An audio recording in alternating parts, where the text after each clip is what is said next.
What have you got on your nose, mate? You've got a bit of a hole in that last second. That's great. We're in the long room with the Mordialloc Sailing Club, and we're now to introduce the Commodores. Martin? Martin Robinson. I was Commodore from 1968 to 1970. I'm Don Butler, and I was Commodore from 1972 to 1974. I really like it, but I haven't got my dates. 74, 76. 74, 76. And Graham Borrett, generally Bluey, from 82, 84. Ken Venn, 84, 86. John Dance, 88 to 1990. Martin Sly, 1992 to 94. Peter Taylor, 1994 to 96. Steve Griffiths, 97 to 99.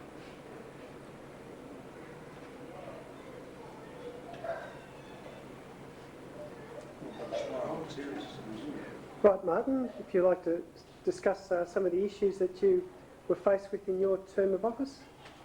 It's a long time ago. When I joined the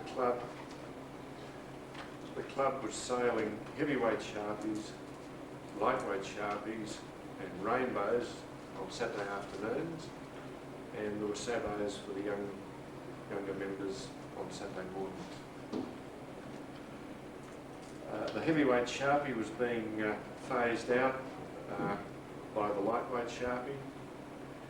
The lightweight sharpie was under threat from changing times. There was a strong move to introduce the Corsair class, being a fiberglass boat that could be used perhaps by family sailors rather than just young bucks that were sailing the sharpies. This issue was hotly contested. Very. By those that felt that the club would be strongest by having a limited number of classes. I chaired a very difficult meeting where it was agreed to introduce the sharpie, I think, on my casting boat.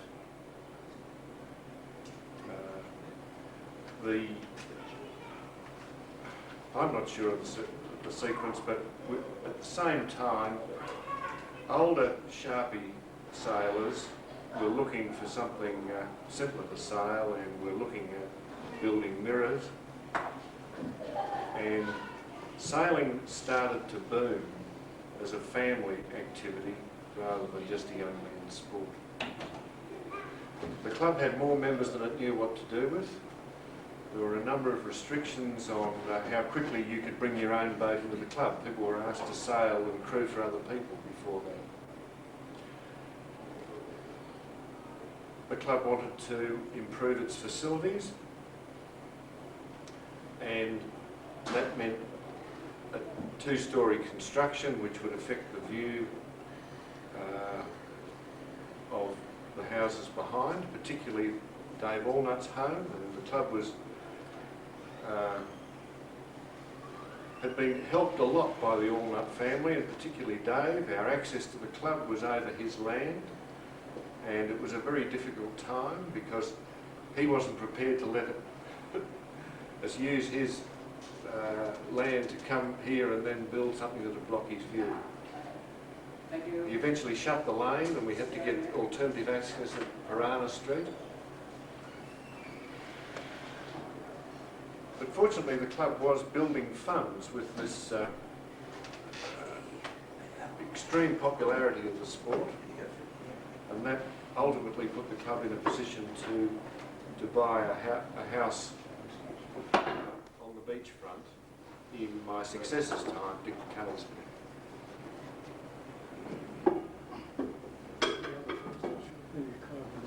Oh, that sounds... That's as much as I can remember without getting some notes out. Yes, Don, your issues you faced after that. In about 1970, 71, Dick Casey bought the house in Bowman Street, and actually the value of the price at auction was a bit more than he was authorised to pay, but he went ahead and bought it nevertheless. And I think the cost it was $29,000 and some hundreds of dollars. Probably the best buy we ever made. About this time, we were having a lot of trouble with the Port Phillip Authority, and everything we did, they objected to. If we painted the place, they objected to it. If we made any alterations at all, they objected to it. But I think that in many ways they were urged along by our neighbours. Prior to us buying the house, we were so harassed by the Port Phillip Authority that we went along to all the houses that could give us access in Bowman Street and asked them if they wanted to sell, and none of them did, so we were unable to get any other access. And I can recall being at an opening day at Parkdale Yacht Club, and the chairman of the Port Phillip Authority, Brigadier Archie Malloy, he was there, and I was talking to him, and he said, "Where are you from?" And I said, "Mordialloc Sailing Club." "Boys, you've got some problems down there." I said, "Yeah, and you people aren't making any better."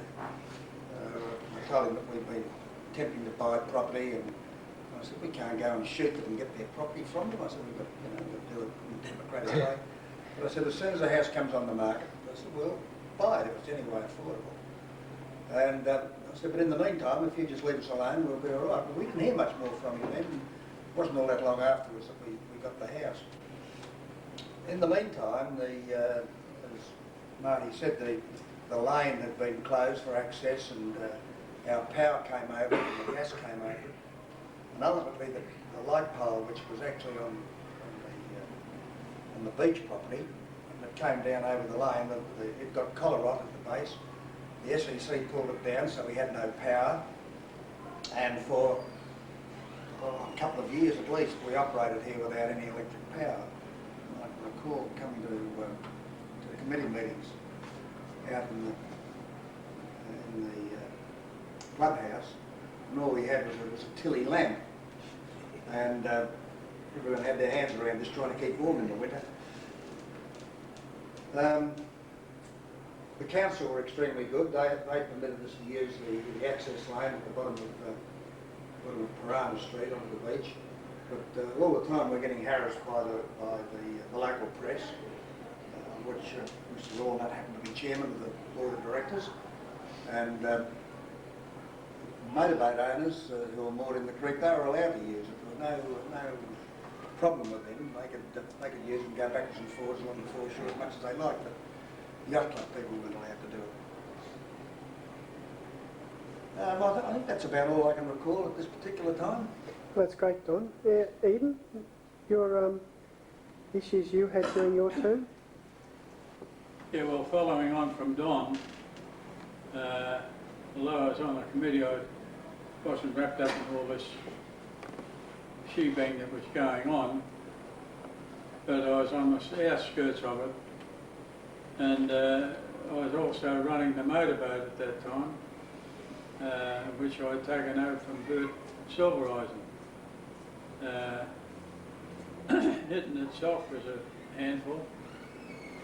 But anyway, getting away from the problems of the club, in those days we used to have just the old clubhouse at the back. It was like a big garage.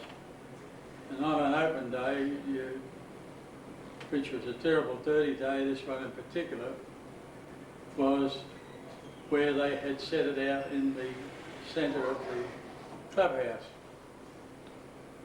And I came in, no one to help me unload the boat, and I unloaded the boat and I went to go in and have a drink. All the beer had gone, there was no warm drinks, and there was 2 lettuce leaves on the table, all that was left for the feed. So I dipped out badly that particular open day. Well, it suits you, Eden, because you've been a rabbit. Oh, We thank gave- you. We give him a handkerchief. But anyway, they were good days in running the boat because we had an old, well, it was an oldish fishing boat, and it had a terrible engine in it that used to drink the petrol like as if it was going out of fashion. And in particular, one day I ran out of petrol, and we never had radios in those days. If you did, it was a little handheld thing that didn't always work. Anyway, believe it or not, Dave Allnut saw me in trouble out there, and he brought out a can of petrol. He realised what had happened and managed to get back with a can of petrol. But What about the flagpole issue? Was that a real problem getting that organised, or? oh yeah, with the flagpole, I had the bottom part was donated by Ron White, the Commodore Sandringham, and the top part was the old mast that was here, and the jackstaff was part of a lightweight Sharpie rig, and I managed to piece them all together and put it up. Luck would have it, I had some connections with the Navy, and they managed to knock up a few fittings for me. And It's probably another story in itself, is it? Yeah, don't play God Save the Queen, here it'll fall apart. Anyway, eventually it was erected, but not where it is now. It was erected right in front of the clubhouse. And anyway, eventually, when we moved, or built onto the clubhouse here, we moved it over to where it is now. And even then we had trouble. Some sticky old beaks came along the beach one day, and they didn't ask me what was going on. They went back and reported that we were building a radio aerial on the beach, which we had a query about straight away. And anyway, when the authorities found out it wasn't a radio aerial, it was the flagpole going up, they accepted that, and we had no further about it. Right. Okay. Well, thanks very much for that, Eden. Alan Rock, you were Commodore from 1980 to 82. What sort of issues that faced you? I remember the trying to get access with a title, separate title, to the house, and the house itself were a couple of issues that you faced. The house issue was really managed by some of the other people around the place, to Don. Although I guess that access issue was always significant to the club for a long, long time. It was a real bone of contention for us. I guess as Commodore, and one of the things that I achieved as Commodore was to do something that has not been done since, and that is to alienate a part of the foreshore for specific purposes. And that's how we got the compound down the end. The EPA were absolutely against it. They would not let us do anything whatsoever. Until one day I came down at lunchtime and I discovered why. And there was the EPA inspector person sitting in his car on the other side of the creek. And that's where he sat every day and had his lunch. And our compound was going to compromise his view of the bay while he was having lunch. Having discovered this, I went back to the EPA, I went back to his boss. I said, look, this is the only objection we have got. He said, that's not an objection, Alan. You can have your access, you can have your compound on the foreshore. So I guess that was something that was an absolute fluke. And I struck this bloke. And I must say that was a prolonged exercise just to get a fence around a bit of ground on the speed. Put the cage up on it. Yeah. Then we put the cage up. I remember too how you spent many hours with the council trying to organise a separate title or some way of being able to have complete access to the club? It's straining the memory now. I can't recall. I think we had to increase the permissive occupancy area. From memory. Our original permissive occupancy wasn't as large as the area that we were using as negotiating to increase that zone. No, I completely lost that one. Well, I had a bit to do with that. At the time, Sandringham were building that junior building down on the beach, and Ron was having a bit of trouble, and I knew the Galpine, the secretary of the Port Phillip Authority, so I went in and saw him and managed to get their drawings passed for the Sandringham junior sailing. At the same time, I happened to mention we were having trouble here, and he said, "Oh, we'll have a look and see what we can do about that." And as things went on, of course, we had it passed. But Doug McAlpine, who was secretary of the Port Phillip Authority, had quite a lot to do with us getting things passed. And the other thing was that by that time, Brigadier Malloy had moved on, and we had Fricker was the man who was then the chairman, and he agreed with a lot what we were doing, particularly when we came up with drawings and so forth. And it was them that passed the plans for our building that came on in Roy's year. Right. Okay, well, thanks for that. Graham, what were some of the issues that... Well, I guess time had passed on. The club was getting close to 40 years old, and it changed very much from being a macho men's young bucks racing club to very much a family sailing club. Ladies were now full members. I think this happened in Rocky's time, so it was fairly new. We'd spent quite a bit of money on the compound. I think around that time too, when we concreted the boat shed and all this. So we'd spent quite a lot of money. When I came in, I happened to be accompanied by Aileen Tregear, who turned out to be a very aggressive treasurer who decided to put the club back in the black and to consolidate our finances fairly strongly. And so we were on a lot of restrictions. I remember getting into severe trouble when I bought these tables that we've still got and picked up at an auction for about $250 the lot. And I think I was scolded for at least 2 or 3 months the expenditure. But it was also a time when the whole society and clubs were altered.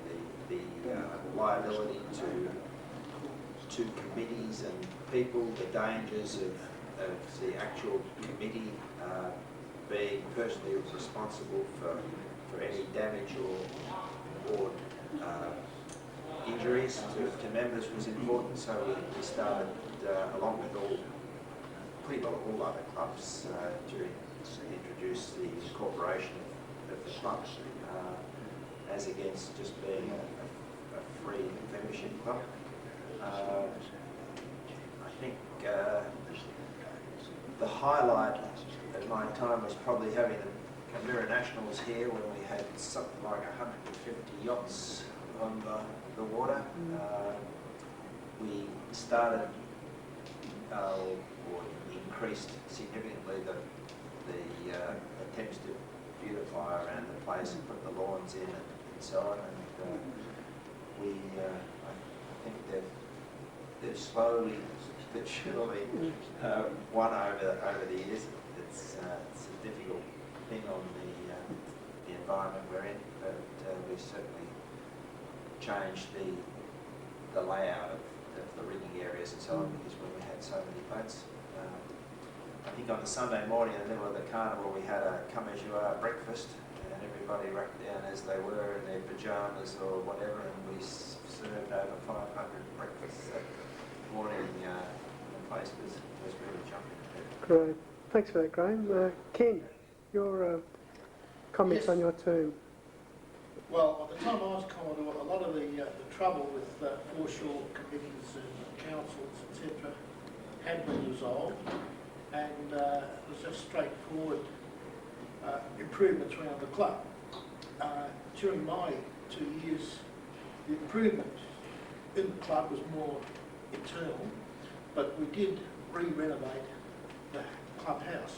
We decided that we wanted quality tenants in it. We had some lads in there that, of course, were paying peppercorn rent, and it was a liability to the club at that stage. So we upgraded the house, and it cost us approximately $6,500 to have it painted internally, externally, recarpeted, lines, all internal heating, internal toilet, which was quite a step in those days, but of course it tripled our rental. And subsequently over the years we've had reliable tenants. The club was very strong still in mirrors when I was Commodore, and the other classes were starting to slip. By then the rainbow had certainly gone, but we have managed to hold on, and although we started as a Sharpie club, the lightweight Sharpie, unfortunately found this not satisfactory to get off the beach. It was quite a difficult launching process, so they virtually finished up around at Black Rock and some other clubs.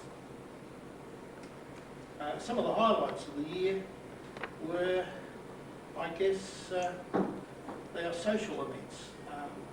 I'd always been on the social side coming through the committees, and we had a whole series of events which come to mind. Trip down the bay, we had the aqueduct at the, I forgot the name, the Argonaut, and then there's another one from Williamstown. Do you remember the name of that one, Kitch? There was the,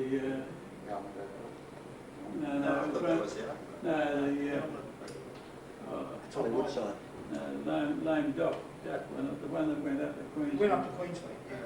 Oh, yeah, that was one. We had a Golden plover. the Golden Plover, sorry. The lame duck. Yeah, the lame duck. And Yeah, we had trips up to Mansfield, weekend car trials. These are the things that stand out in my mind, and we had quite a successful sailing season in 2 years. One of the things that didn't actually happen in my year, but I'll just throw it in, during Alan Rock's year, Bill Templeton donated the Selena, 12 square metre Selena, and it was originally UB2, and Alan and I retrieved it from Wagga, and I must say that Mel Bennett was the main shipwright, and with Mel, myself, and Ronnie Keller, we spent the whole winter working on it, and it was financed purely by the members. There wasn't any finance on that boat from club funds, and it is still on the on show in the club. It is also still seaworthy. Great. Well, thanks very much for that, Ken. Leaks a bit, but leaks a bit. Only till it swells up. Oh, it swells up. We've got to put it in the water for a few days. Yes, John. Okay. I guess the first thing I remember is that when I took over as Commodore, in fact, all of the flag officers had changed. We won't possibly discuss why they all ended up moving out, but I came in as Commodore with Martin as Rear Commodore and Ainsley as Vice Commodore. And I can remember the first meeting we got together. Ainsley was very, very enthusiastic, and Ainsley created a 6-month plan to sell the house, rebuild the club, push all the things through. He said, yep, we'll be done in 6 months. It was a good target, but I'm sure at that stage Ainsley didn't realise the bureaucracy that he would be fighting. But I think it's to Ainsley's credit that he actually did end up following that whole thing through. And we've got what we have now.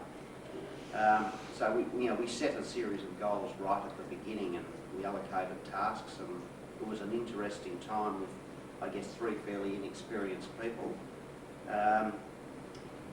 Martin was always interesting because Martin continued to sail as usual, and I think he's the only rear Commodore who ever protested his own race committee. But, we overcame all those little hurdles. And I think it was also a time where the VYC was becoming very political, and they had a class rationalisation scheme where they were trying to, I guess, push the demise of a number of classes through fair, moons and foul, and that created a lot of furore. And I seem to spend a lot of time going to VYC meetings and off the beach committee meetings, and the knives were at everybody's throat, and it was sort of interesting. But the club itself was very calm. It just seemed to just be rolling along. We ran quite a few socials. Tended to try and encourage people, that was one of my goals, was to encourage people to stay after the race. It was one of the things I'm a little bit sad to see is gone, that people now seem to pack up and go home. We sort of tried to organise teas for people, fish and chip nights. No, I think it was more, I don't know, maybe it's the ageing of the club or what it is, but people did actually stay with their families and have fish and chips and stay till about 9 o'clock at night, and they were good nights. Can't drive home pissed anymore. No. Well, we were, this was can walk out, Graham. We're non-drinkers, aren't we? Yeah. But I guess one of the things that there was all the controversy about moving the bar and bar fridges and things like that, and there was a big feeling that we should keep the bar away from the kitchen, and the cool room went in, and of course it later changed to also service the bar, but that was sort of one of the things we managed, or Ainsley managed and did the good deal for the club. We got that very cheap, got it put in, replaced about 4 fridges, and the aim was to save money, because that's what we didn't have at that time, was a lot of money floating around the club. Great, thanks very much, John. Martin Sly's been unable to continue with sailing commitments. Yeah. Martin's coming in now. He's got a call. No, he's You're on, Martin. come back Feel in. better now. You have a whiskey. So I have to tell them why I left the room? As long as you put your hand up, you're all right.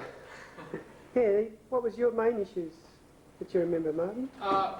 From my memory, I don't believe that we had any real issues, unless anyone can remind me of a few. But when I took over as Commodore, I think we pretty much came in with a fairly new look committee from memory, young or younger, and a lot of new members on it.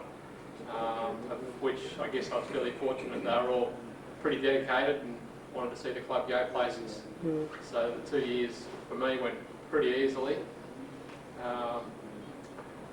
Just trying to think. Moving the bar around? We moved the bar from its previous location over to its current location and put the overhead trophy cabinet in, and put the, I think that's about when the cool room went in as well. We also, in preparation for the B14 and Flying Ant Nationals, renovated the ladies' toilets and made those larger. We had a fairly successful regatta with both those classes, although it was fairly windy the whole week. There were times when possibly people thought we shouldn't have been out there, but we were out there, and unlike some other clubs, we managed to get the regattas in through persisting. And had a fairly memorable New Year's Eve, which I think most people around that were here will never forget it. The club packed to capacity, and I think from memory that was the night Frank Hurst broke his leg. During that regatta, Frank Hurst also doing one of his dancing tricks with all the ladies. He'd like to be a bit of a ladies' man. We had to mark him out on the floor where he'd fallen and done his Achilles tendon and spent quite a while on crutches. So Ainsley Allen was Vice Commodore at the time, and Bob Offer, from memory, was Rear Commodore, with Kerry Hurst as Secretary. The main highlight? Main highlight would have to have been the B14 and Flying Ant Nationals. And the club member won the B14.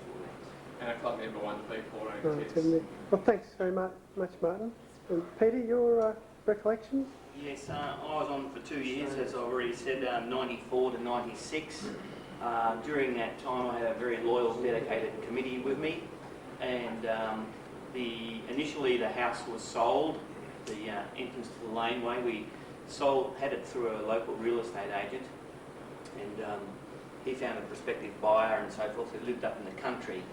But with a lot of messing around and paperwork, etc., and extensions on the sale, it eventually fell through, and we were very fortunate at a later stage to sell the house to some club members, and they are still club members to this day, and very active part of the club, and excellent caretakers, watchkeepers of our fine facilities here. Also, as I may have mentioned earlier, when I got involved in the club, we had this newsletter come out every couple of months, just on some A4 photocopied paper, and it was everybody's intention, and it was a good effort to do it, but there was no regularity to it, so we went upmarket glossy paper. We called it the Flagstaff after the Flagstaff out in the yard there. We got advertisers to pay for it on the inside cover and the back cover, so it was a profit-making concern, Flagstaff, and I'm very pleased this day to see it continuing on in that format. Likewise, being a non-smoker, the time had come in this politically correct world we live in now that something should be done regarding addressing the smoking situation within the club. So one of the AGMs I put forward a motion which was accepted that virtually 95% of the club become non-smoking. Only one small section of the bar was to be allowed for smoking, and we got that through okay. And then in my final year as Commodore, I did the final 5%, and we got the club totally non-smoking.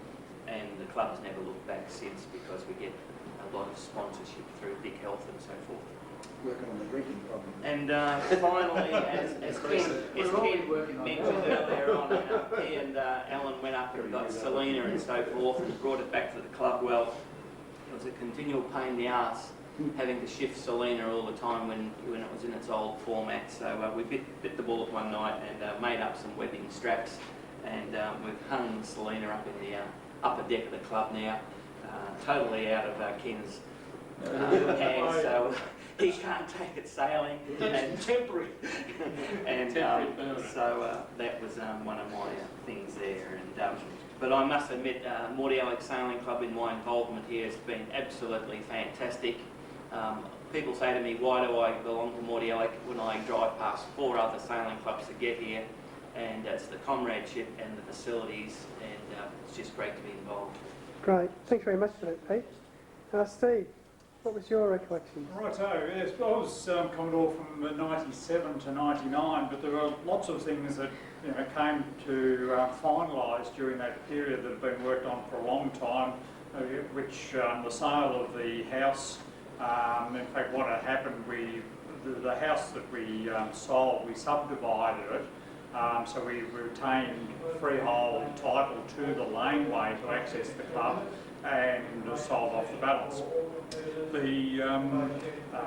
From the proceeds of that, which all happened prior to my time, there was a lot of work done between Peter and I. Chris Ferber was Commodore, and during that period, that was the period a lot of the construction was done. The complete new change rooms, the upper decking, and some of the sabos were also, the training fleet, club training fleet were also purchased. So there was lots going on, and my first opening day was when we opened the new change facilities, etc., and Eden Allica was the one who, in fact, did the formal opening of those new change rooms, etc. Also, during the time, there was a part of the funds from that were used to construct the new jib crane for the launching of the patrol boats around in the creek, and it's now being used also for the launching of flying 15s. that saves a lot of maintenance on the patrol boats, etc. But it wasn't without its problems during construction either. They worked out how much concrete they had to have on the bottom of it, and that was okay. But when they came to dig a hole, of course, underneath is the old creek wall, etc. And there were many problems with that as well. You know, redesigning footings and a whole lot of things. Another thing with Peter and I worked on together during my term, we're trying to get a liquor licence for the viewing deck, and that had its moments as well, thanks to the neighbours who somebody rounded up and put some objections in, and so that took a couple of days at the Liquor Licensing Commission as well, talking about that, and finally came to a compromise which they could have done over a beer here rather than in there. But anyway, that's the way they wanted to go with it. Yes, I think they're the main issues. The other thing is, of course, we didn't have the problem of turning members away when we had 50 mirrors, which was the limit, etc. We had as it evolved over the years, encouraging members to come along, and we're having shopping centre promotions, etc. And so the times have certainly changed, and the interests of people, the other activities available to people certainly have changed and created a whole different scene from 20 years previous. Great. Well, thanks very much, gentlemen, for all your time and effort in coming down and going through the issues that you've had over the years. I think that gives some sort of rough idea of some of the history of the club since the late 60s. Okay, thanks again.